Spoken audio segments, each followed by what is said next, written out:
is me, Akira, and I define myself as an aspiring product UX designer currently at IKEA China. And yes, me and Anna has both like passion and curiosity for cross-cultural design. So although this is a stage of the content design, and I will mainly talk about the product and UX today, but I would like to share this story about how we adapt the Scandinavian design for a brand like IKEA to the China context. And thank you for coming. And first of all, I would like to greet all of you with a hey. It's a way that we greet in IKEA. Probably you would see it also in all of the IKEA store. And it's a common way that we encourage to greet each other because it's very simple and straightforward, it's like aligned with our value of simplicity. But here we're in China. We will also greet each other with "Have you eaten yet?" which is a very common way between Chinese to greet each other. This is a more cordial and intimate way of interacting with each other. Although, like from some Western perspective, it may be like a little bit more uh, like invade into the personal privacy. But here is why we have this different kinds of behavior differences in different kind of culture, and that's why we need to tackle when designing for a brand from national perspective with a different cultural background. And since we mentioned the topic of eat, I would like also to wait a minute. Okay, back to my screen again.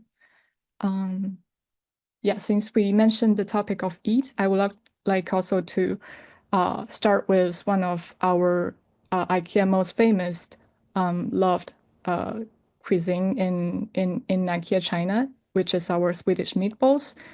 But today the actual real star is the potato inside. And although I have repeated this potato story for several times, trust me, I'm not fabricating this story. So there is actually indeed an article from Nature that documents the voyage of the potato. And although I'm not a biologist and I haven't read the entire paper, but we can draw a line to quickly see how's the development of the potato in the 300 years since the first introduction of this variety bring from by European explorers towards the form that we recognize as our potato on the table nowadays. So if we start from the 16th century, when the Europe explorers bring it back, it was actually initially for a long time only valued as a plant flower instead of a food, because there's differences in the climate, such as sunlight and soil conditions, compared to its hometown, South America. So the potato cannot survive in the Europe cold winter at that time. And moving from the Sweden to China, we have also had this kind of share of trouble with the climate when we're designing for the brand. So let's take a look at the first version of our IKEA app in China back in 2019. The current global version of the app still maintains a similar design in this shopping bag.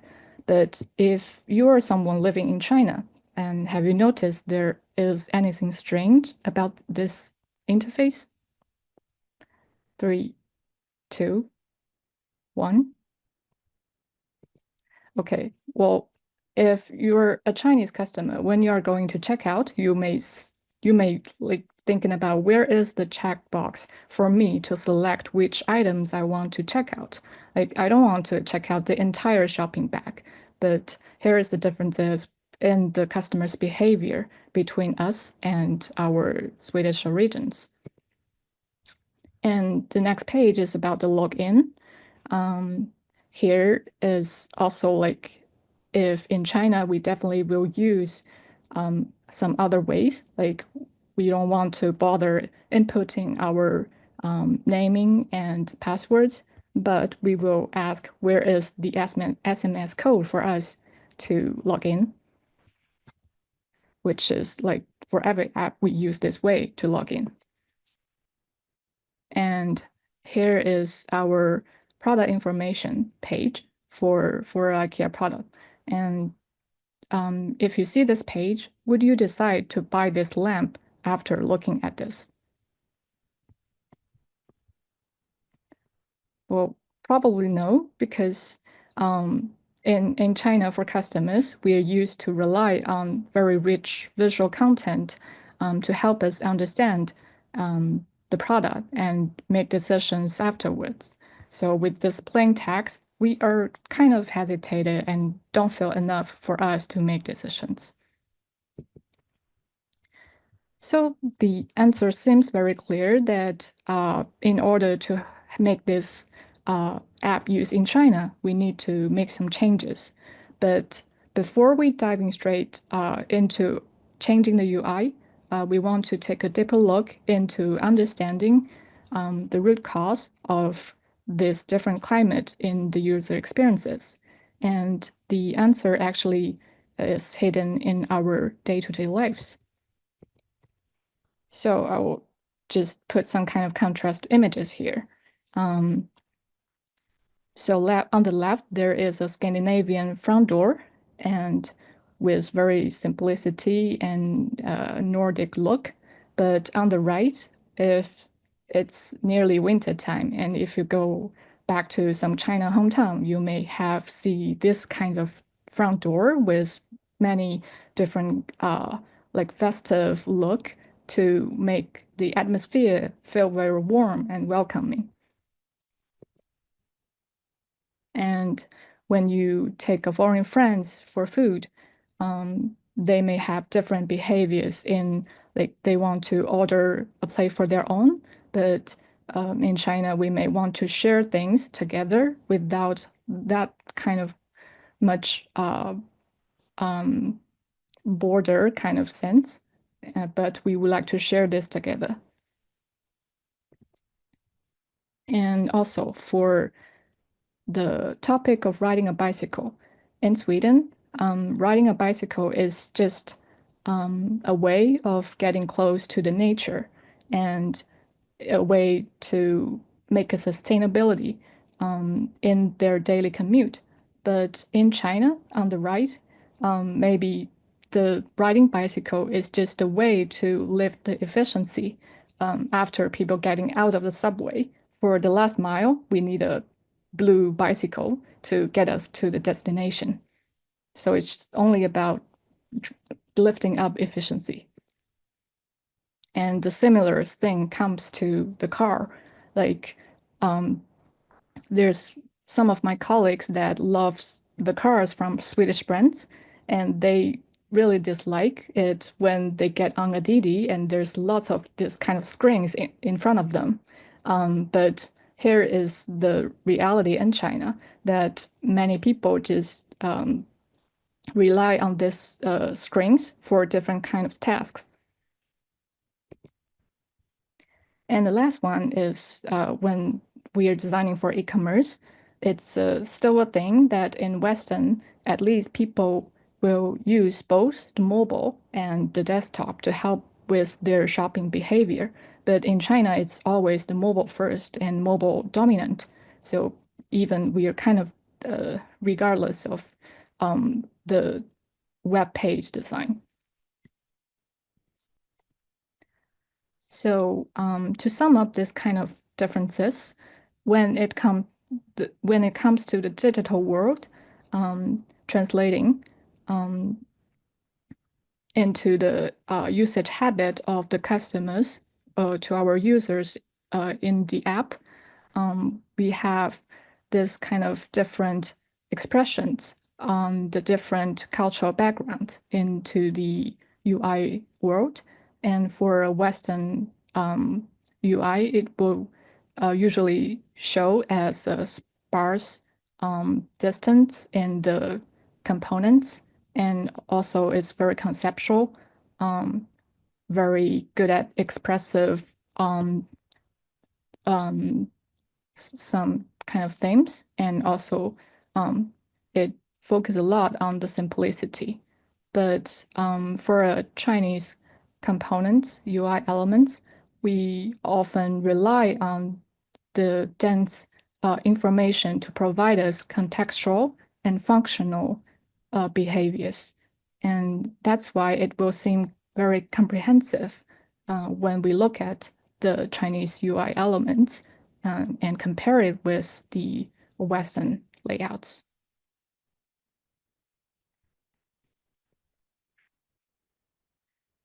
And when we understand this kind of different cultural context of the users, it's time to start thinking about adaptation that tailor to our users' specific needs. Just like the Europeans in the 18th century, they are begin to cultivate potatoes suitable for their local climates and growing conditions.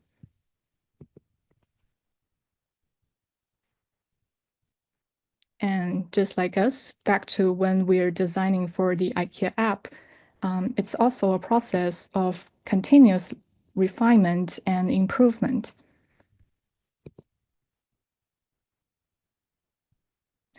And an IKEA app is actually just like a digital store.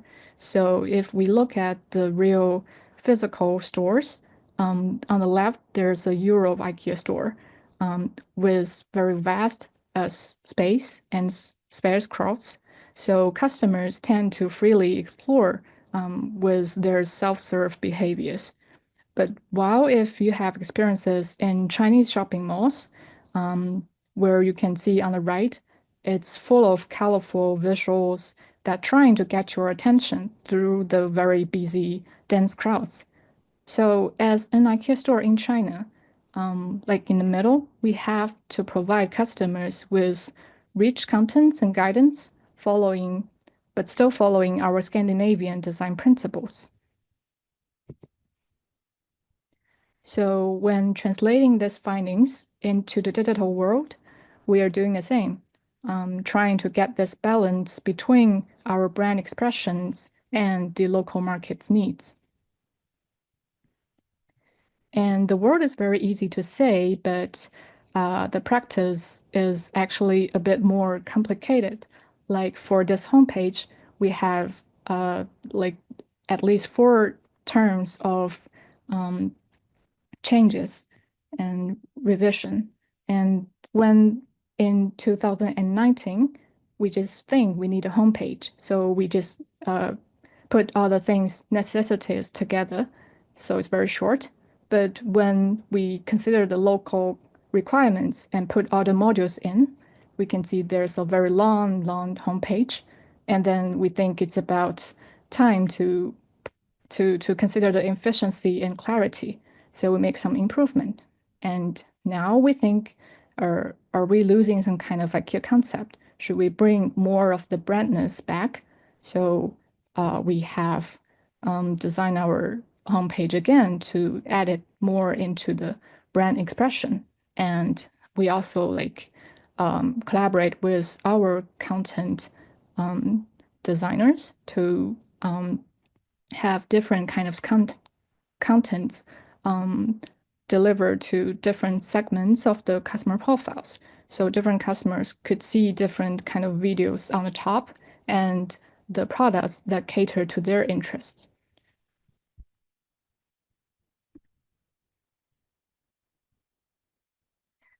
And here is a more detailed example of applying the same contents into our local context. And like when we transferred the left contents from our official websites to the mobile screen. It can be displayed only one screen at a time. So it lose some kind of efficiency and customers won't bother to swipe left. So we try to adapt the layout to a more mobile friendly and maintaining a visual focus on the new arrivals.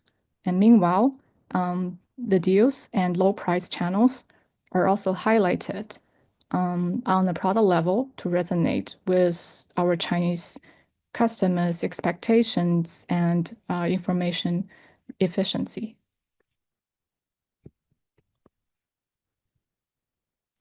And it could be widely acknowledged that IKEA upholds a strong commitment to sustainability and a value that is rooted in our mission to create a better everyday life for the many people. And we also believe those lives are truly better when they're lived sustainably. And so, but in China, we have to say that the adoption and the development of this mindset, it still has a distance compared to that in the Nordic region. But if a message is solely about what we want to convey, it may not get resonated with our real users. But if we only provide what people are interested in, we may lose the chance to build our brand identity. So therefore, we strive to integrate the sustainability message with some local business practices in order to promote the concept through meaningful communication. So we designed this sustainable everyday module, and it would daily recommend a product to the user. And meanwhile, we would like to highlight the environmental feature of this product to trigger further interest into our sustainable philosophy.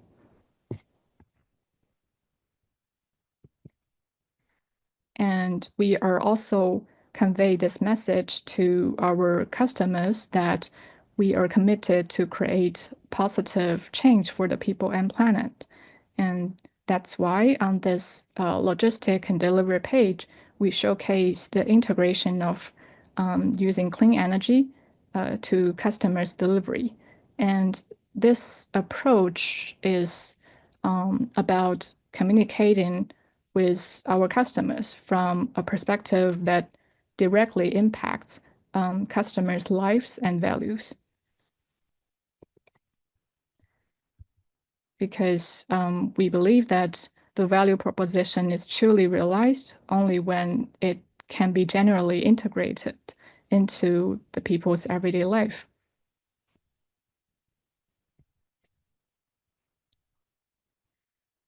Okay, we just cover a lot of very high level principles, and but we still have a lot to figure out as designers in our day-to-day life.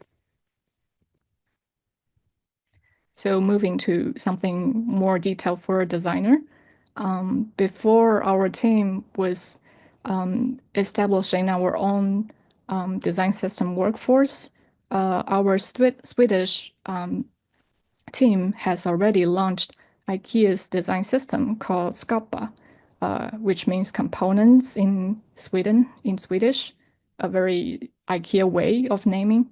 And this is also a comprehensive design system that has a lot of necessary components like the color system, typography, icon spacing, and a wide range of design components. However, as a designer in China, we discussed this before, that the reality we are facing is the context of more is more instead of less is more. And we are seeing colorful banners everywhere.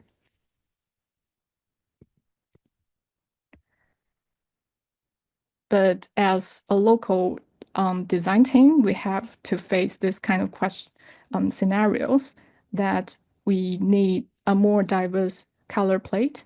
We need to use the local typography, and we have some customized icons for certain business cases. And we also need tighter spacing in implementing those dense components. And that's why we are trying to exploring to build our own China design subsystem. So the relation with the uh, full design system is that we inherit their brand foundation, like the basic typography, but in a Chinese version, and the color and icons. But we modified those basic components inside, and we have some local composition and to fulfill our local needs. And we also have some tailored components designed in our Chinese context. But when we're having this, like we are doing this in our own team, but how can we explain this to our Swedish colleagues? Like if we are facing with a colleague that is living in Sweden for all of his life, how would he understand why we in China we need this kind of different components? Why we are so special? Like we actually has a lot of time struggle of trying to um, build this kind of bridge and fill the gap between us and their team. So the one kind of trick we use is just to place this kind of differences directly to them. As designers, we just count like how much pixel does this home furnishing counts in the screen and compare it with the Chinese characters. So they can know like what does it mean by the Chinese character information density, and also put them into the real interfaces. So then they will realize why we can compose this much different components into one screen.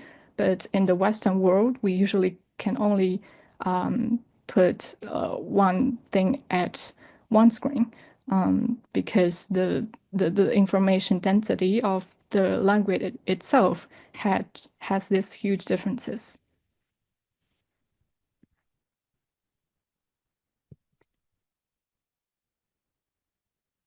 And also for the shopping bag example that I mentioned before, when we are placing these three different interfaces side by side to communicate to the global audiences, they will initially understand and get the point that our China team, are really standing in between and trying to make the balance between maintaining our brand expression, but catering to our local users' needs at the same time. So these examples serve as a universal visual language for cross-nation designers. So even like which country you come from, you can read this page, you can read these visuals, and it silently will help us facilitating a lot of effective communications. Like without like I don't have to throw them with a long literature or page about what the difference is in China and the Western culture.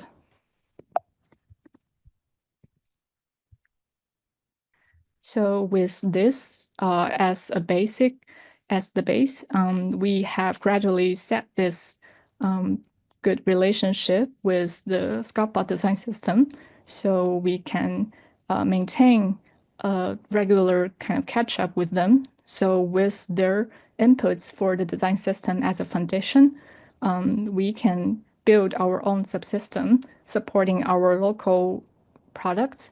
And at the same time, we can have feedback to them to help them understand the different needs of the local markets and also to help them make the main design system more inclusive for different regions and cultures. And just like the back to the potato story that actually the potato in the South America, biologists also found it has some relations with the new breed from the European. So it actually, when it starts to flow worldwide, the people will create this, help each other cultivate the potato together to make it more the value for different regions of people.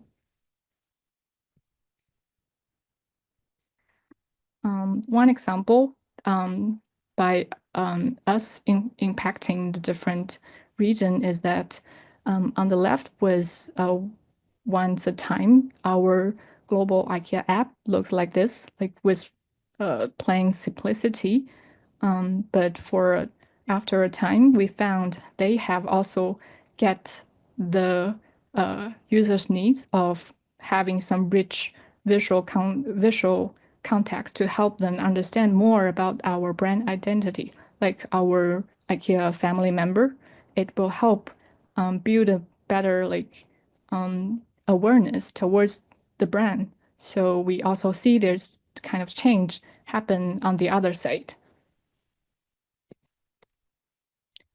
And also for the Scalpel design system we mentioned, um, after we establish this kind of relationship, they are also extending their color palette to including more kind of different colors to use. And they have a compact version for the components used for those different teams that needs a more dense layouts like us. And also they are trying to catch up with the mobile prioritized reality and provide more components that is designed for mobile. So these are all the example that we are building for the same thing together. So just like the potato story. Like nowadays, we have all different regions, people have different cooking ways of potato.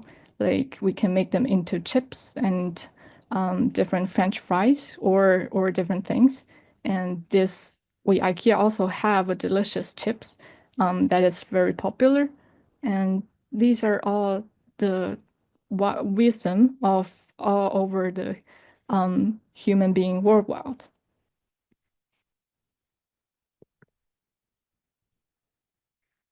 And look back to the voyage of the potato that I have been repeated all along today's sharing. Actually, the thing I'm talking about is the localization of a Scandinavian brand. And from the first introduction of the new product, and then we may face with different challenges of market misalignment. And then we have to do exploration of how to balance the customer's design with the original brand identity. And finally, get the digital transformation through our innovation.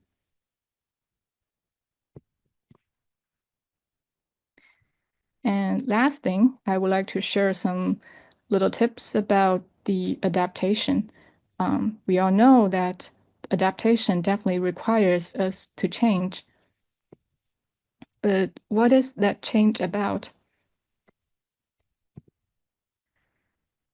We think that designing is for the local needs instead of only for the familiarities.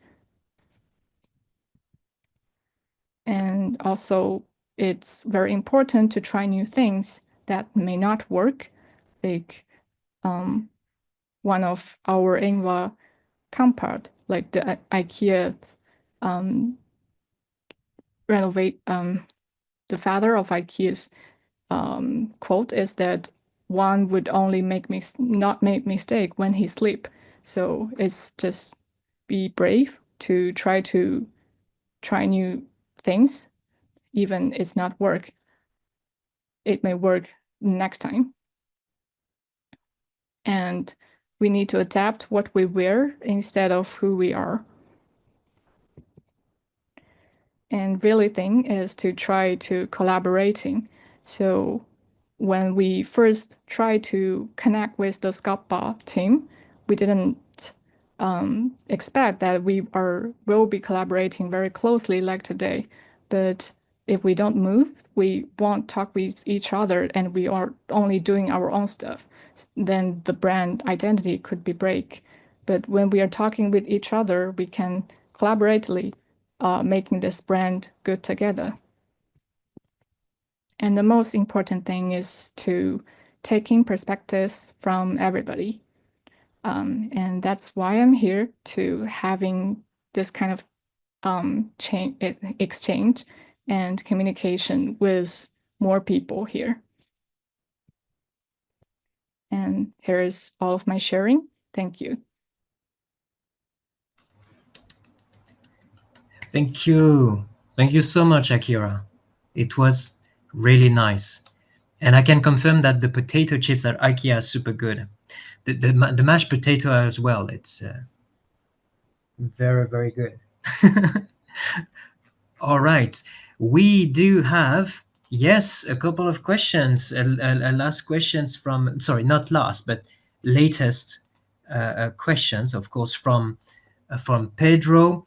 That's fantastic. Let me go through all of the questions that were asked. Let's start with the questions that Xiaoying asked. It's very similar to mine, actually. I asked, how do you decide which products should be fully localized versus slightly adapted from global versions? And Xiaoying asked about what should be localized, what should be kept globally consistent. Can the local team, which is you, make the decision freely, Akira? Mhm. Yeah, that's a very practical question. Like when we're discussing like the the freedom of localizing, it really requires a lot of discussion, and we even have to sometimes includes the teams from our brand to collaboratively discuss like how much we can localize and how much we should maintain. So the main idea is that for those that comes from our brand identity, which is like the thing that we want to highlight as a brand, like the basic colors, like the IKEA blue and yellow. Like one of our designer even tries to change the IKEA blue because she felt the blue is not young enough. But after we have several different kind of discussions, and we are actually encouraged to do experiments to some extent to validate our assumptions. Um,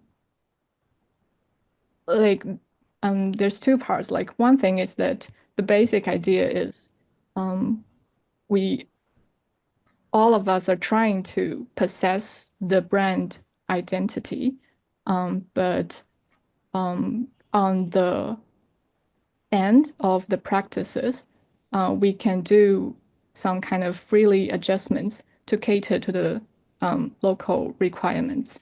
But in the same time, we are also encouraged to do experiments, but only experiment. Like we are only like are encouraged to scale it up when we have validated this practice is really what people need and applies to different areas of the people. Then we can gradually scale it up. So like it's a kind of a combination of mindset and experimental practices. Okay, super, super interesting.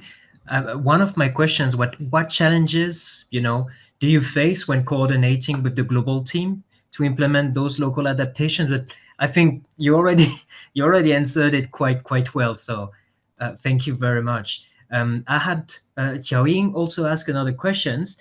Besides China, do other teams in major markets in IKEA have such changes too? And if yes, do you check what other teams add to the subsystem?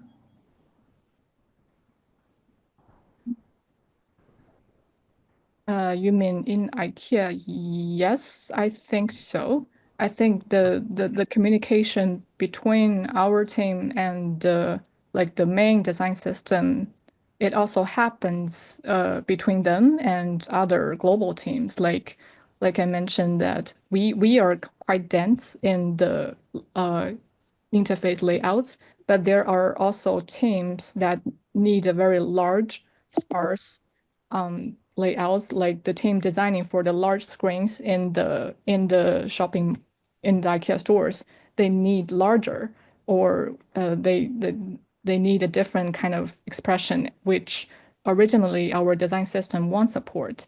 So I think the the key thing is that we have to express our need to the design system so they can gather all the different kinds of requests, and they are the team to like they work full time in considering how to balance the different needs from different markets, and we are kind of markets and function teams that working for our own features. So this is also a balance.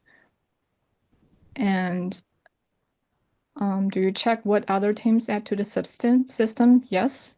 I think when we are designing for like the coworker end features, the B end features, we will check what the coworker team is adding to their subsystem as a references to our like the backend system.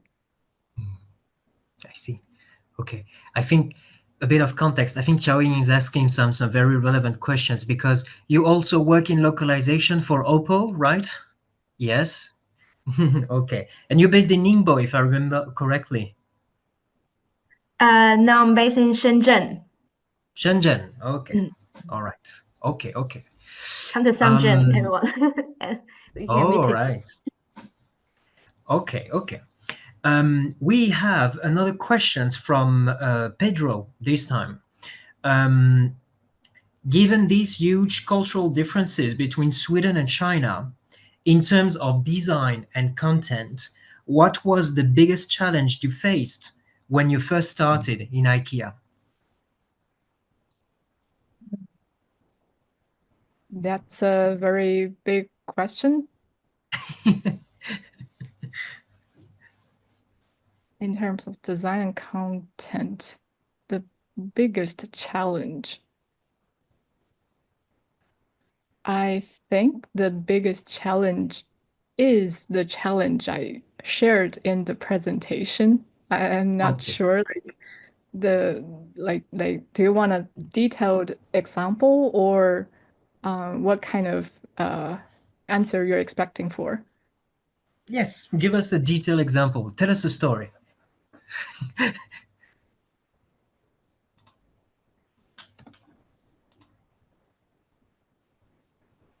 if you have any, of course. Oh, well, let me think.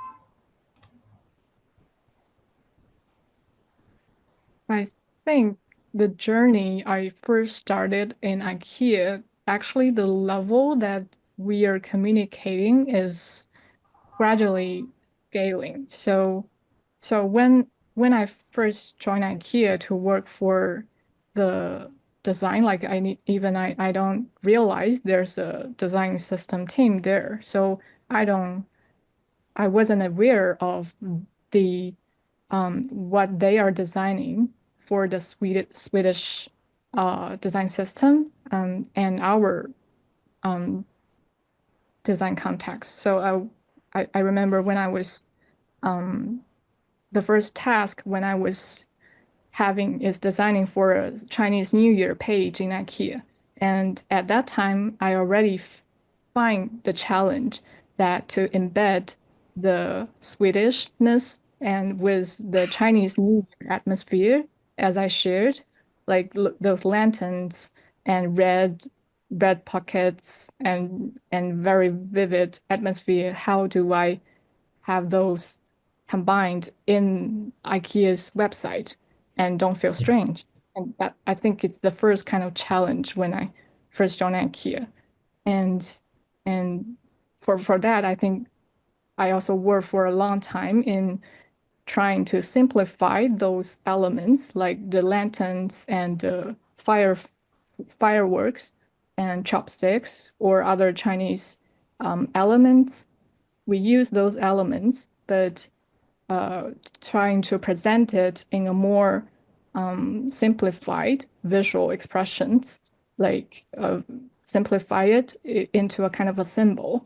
So to combine it together into our commercial message, and that's the kind of the solution I finally made when I get that kind of design tasks. And later on, as I shared, we gradually would face the challenge that we were aware of. There's actually one team responsible for the brand identity, and we have to trying to think of ways to tackle with them in letting us do certain explorations here and there. So that's the story that I shared in the presentation. Like, how do we convince them into why our team need this different expressions? So we have to make this visual things a comparison to them to let them understand our challenge. So when they understand our challenge, they will have more empathy to us and let us do some more explorations. Yes. Okay. That's a very good example. I think that fits very well. I can relate so much about that. But yeah, I had two more questions to ask you, Akira. Let me drop them in the chat so you could see them as well. My first question is, how do you gather and incorporate user feedback in your work? And are there specific user testing practices that you have in China that differ from other IKEA design teams from around the world? Mm. Like, I can answer it one by one. Like, uh, the way we gather user feedback, like, normally it's through the common like user survey and research, like for each of like many of our new explored features, we will embed a kind of a user survey there to try to understand the needs of that specific scenarios. We also have a user researcher that will design the questionnaire, and our designer will also get involved in this process and even involve our different stakeholders to together design that kind of survey to gather the user feedback.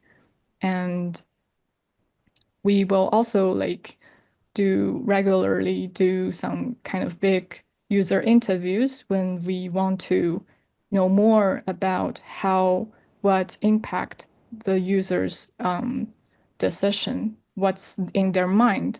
If we cannot tell from their behaviors, then we will have to do some kind of interviews to know.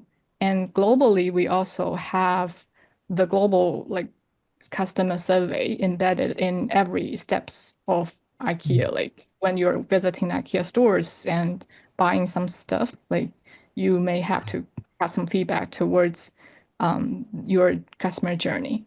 It doesn't only exist in the digital touch points, it also embedded in the physical ones.